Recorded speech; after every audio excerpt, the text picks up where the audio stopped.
Importing Google Sheets into a Monday.com board is a convenient way to transfer data and integrate your workflows. Here's how to do it. Log into Monday.com. Open your browser, go to Monday.com and log in with your credentials. Create or select a board. Navigate to the workspace where you want to import your Google Sheets data. You can either use an existing board or create a new one by clicking the plus new board button. Open the import option. On your chosen board, click on the plus add button located on the left panel next to the existing groups. Select import from the drop-down menu.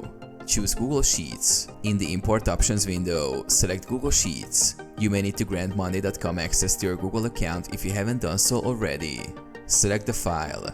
Browse your Google Drive and select the Google Sheet file you want to import. Choose the specific sheet within the file if it contains multiple sheets. Map the data. Monday.com will guide you through mapping your Google Sheets columns to the appropriate columns in Monday.com. Match your Google Sheets columns to the relevant columns on your Monday.com board. Finalize the import. Review your data mapping, make any necessary adjustments, and then click Import. Your data will populate the board, maintaining the structure you defined.